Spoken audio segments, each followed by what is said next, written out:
Olá pessoal, meu nome é Sérgio Val Isídio, eu sou professor de Ciências da Rede Municipal de Ribeirão e estamos aqui para dar continuidade ao projeto EducaLive. Mandar um grande abraço para o professor Tomás de Aquino, mandar um grande abraço para a Cássia, minha amiga Cássia, professora Cássia, né? Meu amigo Diogo está lá editando, todos os profissionais da Secretaria de Educação que nesse instante estão engajados aí, organizando de uma maneira bem profissional para mandar esse trabalho para chegar até vocês em casa.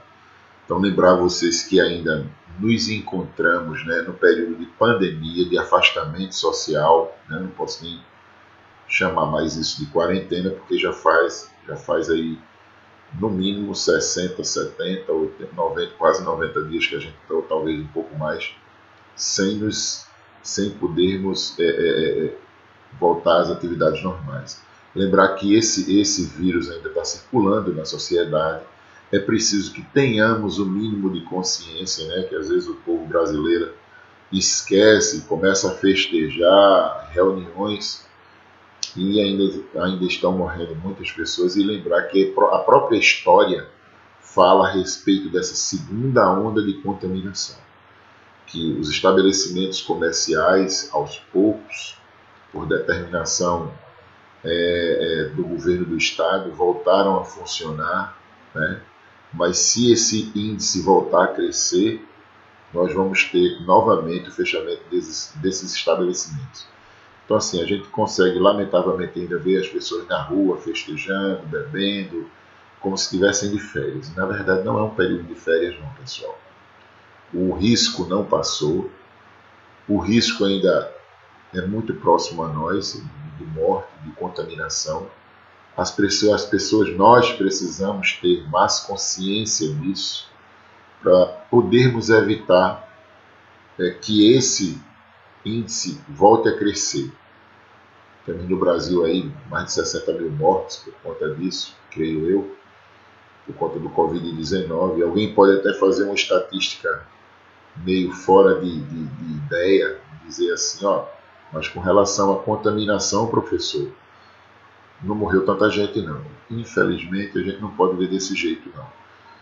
Quando a gente perde um ente querido, quando a gente perde uma pessoa que ama, quando a gente perde uma pessoa que teoricamente imaginamos que viveria bem mais, né, que nos são caras essas pessoas, são próximas a nós, amigos, conhecidos, parentes, né?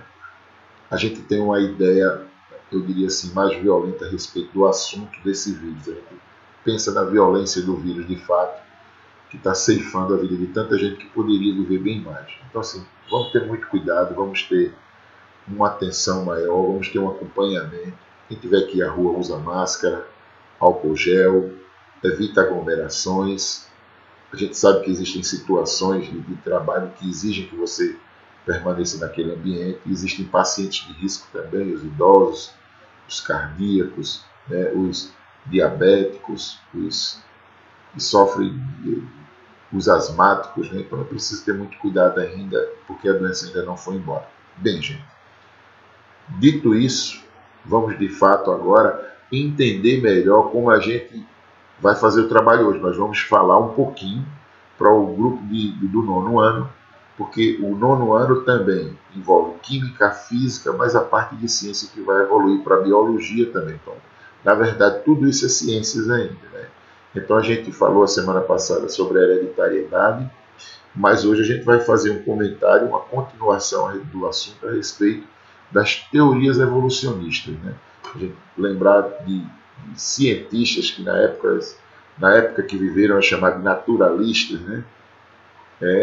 Lamarck, Darwin, que falam dessa teoria, dessa ideia de mudança fisiológica, de forma, de função de todos os seres do planeta, inclusive a nossa mudança, né? Essa teoria da evolução, que ainda hoje a gente tem um confronto direto, que as pessoas acabam de maneira equivocada fazendo uma analogia, uma comparação direta entre o livro religioso e a ideia científica da pesquisa. Então, assim, é muito difícil a gente lembrar essa coisa de dizer que, A gente não pode fazer a comparação, a gente deve fazer a comparação, a gente precisa fazer essa análise.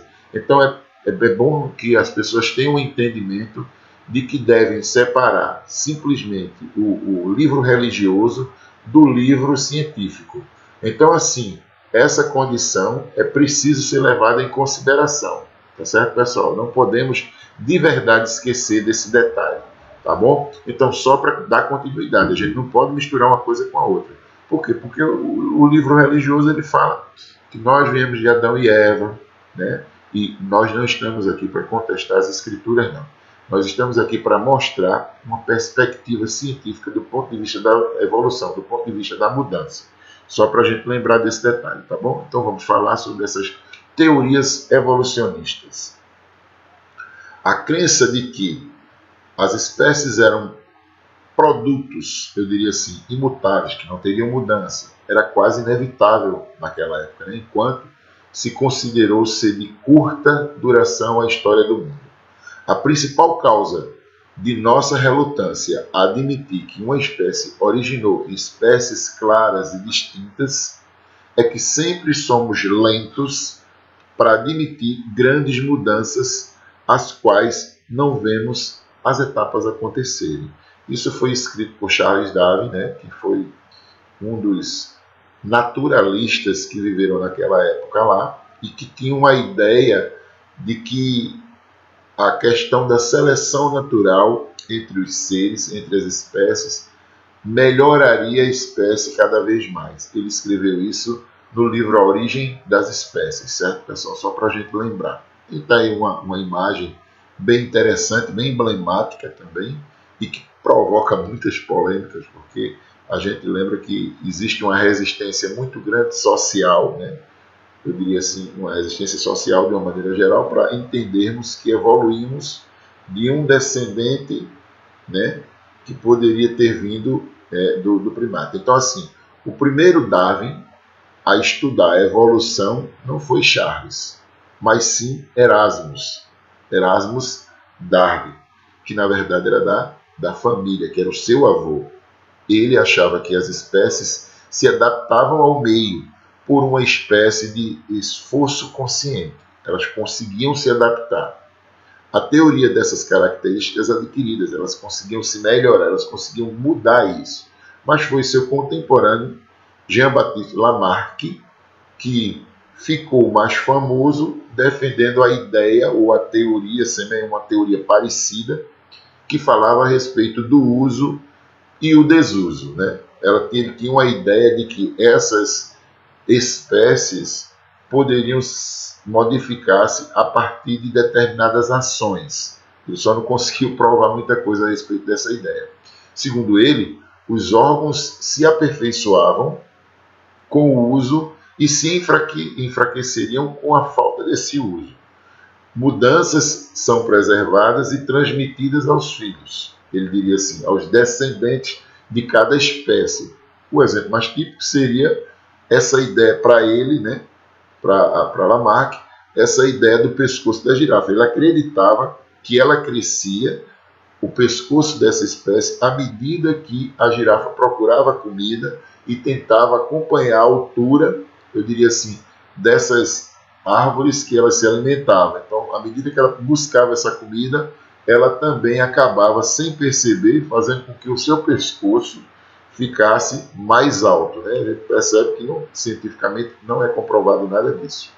A teoria de Lamarck era uma espécie de darwinismo ao contrário. Enquanto Darwin pensava nessa ideia da seleção natural, Lamarck pensava, na verdade, nessa condição de que a espécie, esticando o pescoço, iria crescer, né? Suas ideias eram muito intuitivas, mais do que científicas, mais do que pesquisava, mas assim, era muito cativante, então as pessoas acabavam acreditando nessa possibilidade, né?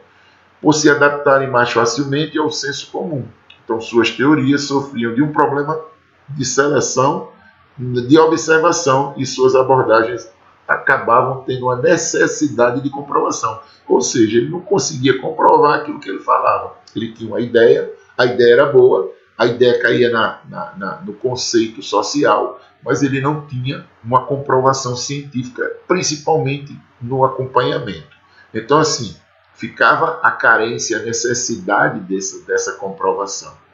E é uma comprovação essa, uma delas ele se recusou a apresentar, até porque ele também não conseguiria provar isso cientificamente, porque toda ideia científica, toda teoria, gente, todo pensamento tem que ter um embasamento de acompanhamento. Então, o cientista, o pesquisador, ele leva anos de sua vida para comprovar, para estudar, para defender essa ideia que nós chamamos de tese, mas ele precisa provar. E depois que ele prova, é submetido a uma contraprova, um acompanhamento para verificar se aquilo que ele está falando é verdade ou é só conversa fiada. Então ele deu uma ideia meio ridícula, mas para a época ele fez uma comparação que se um jovem, um homem, ao nascer, amarrasse o braço ao corpo, depois de 30 anos, aquele braço ele ia mostrar que aquele braço não se desenvolveu. A gente sabe que hoje, anatomicamente, isso é possível, é fácil provar, porque muitos desses músculos não vão realmente se desenvolver, né? Mas fica claro e evidenciado que o filho desse homem, que se de repente for amarrado um braço durante esse tempo todo, só em termos de comparação, em termos de teoria, em termos de pesquisa de pensamento, os filhos dele vão nascer com um braço normalmente. Então, assim, mesmo aquele homem tendo tido a possibilidade, digamos assim, já que é para estudo, para ideia, que não é realizado não, viu, pessoal, de não desenvolver aquele membro, mas seus descendentes vão desenvolver naturalmente. Então não tem uma influência direta. Então aquela ideia do pescoço da girafa acaba indo por água abaixo, porque ele percebe que mesmo que ela busque, vai aumentar o pescoço, essa teoria não funciona, porque em determinadas regiões que a girafa tem a comida mais baixa, na altura, os seus descendentes, seus filhos, essa espécie vão nascer do mesmo jeito, da mesma forma, com o pescoço alto. Então, assim, não é uma mudança comprovada cientificamente. E aí ele fala ainda mais a respeito dessa ideia, né, que eu acabei de explicar para vocês. O homem e seus antropocentrismos, eu diria assim, mesmo quando as evidências de um planeta que era mais velho, a gente tem essa ideia, do que a própria escritura se acumula, ainda é difícil aceitar que o homem tenha sido menos do que, né, essa teoria, né, de que tinha vindo mais do processo científico. Então existe realmente uma barreira social. O que ele quis dizer? Existe uma barreira social das pessoas, de nós, da nossa barreira social, de acreditarmos mais na escritura, com razão, né, porque a escritura é sagrada, do que mesmo em um projeto científico de mudança evolutiva, que é comprovado também em milhões de anos, né? Essa teoria de Darwin, que aconteceu no século XVIII, né, de 1809 a 1882, né, desenvolveu essa ideia de que é preciso o entendimento para a seleção natural. O que é a seleção natural, né? Seleção natural, onde é feito um cruzamento entre semelhantes da mesma espécie, descendentes da mesma espécie, e o mais forte sobrevive e dá origem a descendentes também fortes naturalmente. Segundo Darwin, os organismos mais bem adaptados ao meio, veja a teoria aí, mais bem adaptados ao meio, têm maiores chances de sobrevivência do que os menores adaptados. A gente percebe que isso é uma realidade, deixando o número maior de descendentes. Os organismos mais bem adaptados são, portanto, selecionados para aquele ambiente, ou seja, naturalmente aqueles organismos mais resistentes acabam tendo uma perpetuação, tendo filhos, descendentes, que eu diria assim, também resistentes. Então a gente lembra desse detalhe aí. Os princípios básicos das ideias de Darwin podem ser resumidos do seguinte modo: os indivíduos de uma mesma espécie apresentam variações em todos os caracteres, em todas as características, não sendo, portanto, idênticos entre si. Todo organismo tem grande capacidade de reprodução, produzindo muitos descendentes. Entretanto, apenas alguns desses organismos, dos descendentes, chegam à idade adulta, por uma série de situações, porque vão morrer, porque vão ter doença, mas os mais resistentes, aqueles mais persistentes, organicamente, eu diria assim, têm uma condição de chegarem à idade adulta e realizarem a reprodução. O número de indivíduos de uma espécie é mantido mais ou menos constante ao longo das gerações. Salvo o caso do ser humano, que a gente sabe que hoje são quase 8 bilhões de pessoas no planeta. Assim, a grande luta pela vida entre os descendentes, pois apesar de nascerem muitos indivíduos, poucos atingem essa maturidade, que mantém constante o número de indivíduos da espécie. Isso. Lá no século XVIII ele tinha essa visão, que foi de realização de pesquisa de observação. Na luta pela vida, organismos com variações favoráveis às condições do ambiente, onde vivem têm muito mais chances de sobreviver, quando comparado aos organismos com uma variação menos favorável. Isso aí a gente sabe que é realmente uma realidade. Os organismos com essas variações vantajosas têm maiores chances de deixar descendentes. Também é verdade. Essa teoria dele foi comprovada. Como a transmissão de características de pais para filhos. Essas apresentam essas variações vantajosas ou ditas vantajosas dentro do ponto de vista da biologia, né? Assim, ao longo das gerações, a atuação da seleção natural sobre os indivíduos mantém ou ainda melhora o grau de adaptação desses mesmos indivíduos ao meio ambiente onde eles vivem, onde eles estão adaptados, né? A teoria sintética da evolução fala um pouco do neodarwinismo, ou seja, um grupo de cientistas se juntou,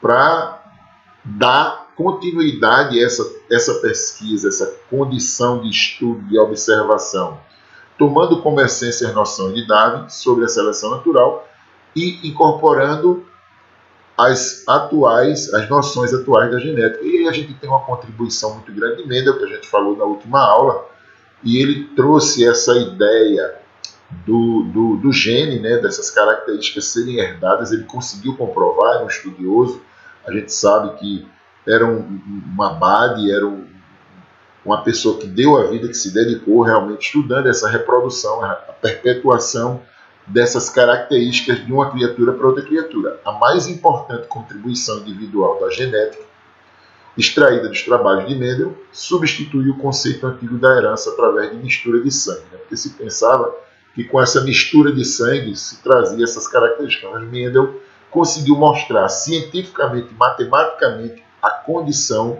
desse conhecimento, dessa transferência de características através dessas pequenas partículas consideradas ou chamadas de genes, né? Que é a parte que você não vê, a parte interna, eu diria assim. A teoria sintética, conforme Darwin já havia falado, já havia dito, né? A população possui um processo de evolução, tem uma ideia de unidade evolutiva. A população pode ser definida uma população de cada determinada espécie, como um grupamento de indivíduos de uma mesma espécie que ocorrem em uma mesma área geográfica, em um mesmo intervalo de tempo. A gente tem essa ideia aí. Para melhor compreender essa definição, é importante conhecer o conceito biológico da espécie, do que é espécie, na verdade. A espécie seria um agrupamento de populações naturais, real ou potencialmente intercruzantes, e reprodutivamente isoladas de outros grupos de organismos. Isso a gente vai ver lá na frente, que é muito importante lembrar. Quando nessa definição se diz potencialmente intercruzante, significa que uma espécie pode ter populações que não cruzem naturalmente por estarem geograficamente separadas, ou seja, se indivíduos da mesma espécie nascem numa região, vamos dizer, no Brasil, e outros da mesma espécie nascem em outro país do planeta, eles não vão se cruzar porque geograficamente estão distantes, né? A gente tem isso daí. Essa é uma visão, se tem ideia de estudo da origem do hipopótamo, né? Entretanto, colocadas artificialmente em contato, haverá cruzamento entre esses mesmos indivíduos, com descendentes férteis. Por isso, não potencialmente intercruzantes, ou seja, que sejam separados geograficamente, a definição biológica de espécie só é válida para organismos com reprodução onde há o contato, que a gente chama de reprodução sexuada, já que No caso dos organismos com reprodução assexuada, que não há o contato, as semelhanças entre essas características de forma e de função vão definir esses agrupamentos, ou seja, é uma repetição no código genético do seu DNA através da mitose, que é uma repetição do DNA da divisão celular desses animais. E aí a gente tem uma imagem bem emblemática a respeito de uma cobra gigante, né, que a gente chama. Observando as diferentes populações de indivíduos com reprodução sexuada, pode-se notar que não existe um indivíduo igual ao outro. A gente sabe disso, salvo os casos de gêmeos univitelinos. Exceções a essa regra poderiam ser os gêmeos univitelinos, mas mesmo eles não são absolutamente idênticos, apesar do patrimônio genético, a origem genética entre eles ser muito forte, né? Mas os gêmeos univitelinos são aqueles que nascem da mesma placenta, no mesmo período da mesma placenta. Isso porque podem ocorrer alterações nas células somáticas devido à ação do meio, né? E aí a imagem desse animal lindo. E aí a gente fala assim, os fatores evolutivos que atuam sobre o conjunto gênico, o conjunto de genes da população, podem ser reunidos em duas categorias. Esses fatores que tendem a aumentar essa mudança, essa variabilidade genética na população, a gente se lembra que pode ser mutação gênica, mutação cromossômica ou ainda recombinação. Na verdade, são assuntos de genética que nós vamos ver de maneira mais aprofundada no ensino médio, e a mutação genética é a mudança, o próprio nome já fala, né? E essa recombinação de gene, eu poderia assim, da parte interna que origina um novo ser. Fatores que atuam sobre essa variabilidade genética já estabelecida são esses dois fatores: a seleção natural, que a gente sabe disso, que é o que a gente vem falando desde o início da aula, a migração, o fato de uma espécie sair de uma região para outra espécie, e essa oscilação de hora ter um descendente fértil forte, hora ter um descendente fértil mais fraco, né? Então são fatores que têm uma influência direta. E a gente lembra que a interação desses fatores associada a esse isolamento geográfico, né, ao longo do tempo, ao desenvolvimento do mecanismo de isolamento também reprodutivo, quando acontece tudo isso, surgem novas espécies. Tá certo, pessoal? Então esse é um assunto muito bom, muito polêmico, muito extenso. Nós vamos dar continuidade na próxima aula a respeito dessas ideias, dessas formações de Darwin, dessa seleção natural, desse procedimento de entendimento biológico dentro da ciência, tá certo, pessoal? Lembrando aqui, nós vamos ficando por aqui, lembrando que fiquem em casa, utilizem o álcool gel, se cuidem, ame principalmente, cuide de quem você ama dentro de casa, as pessoas que estão no grupo de risco, que pertencem à sua família, que vocês gostam, precisam de atenção. Então, nesse instante, nada de ir para a rua ainda, se tiver que irem à rua, usem máscaras, álcool gel, quando chegar na rua, lave o sapato, tira a roupa no banheiro, se cuidem de verdade. Esse vírus ainda está circulando e nós não podemos perpetuar essa ideia de circulação desse vírus por aí, tá certo, pessoal? Um grande abraço do professor Sérgio Val e até a próxima aula.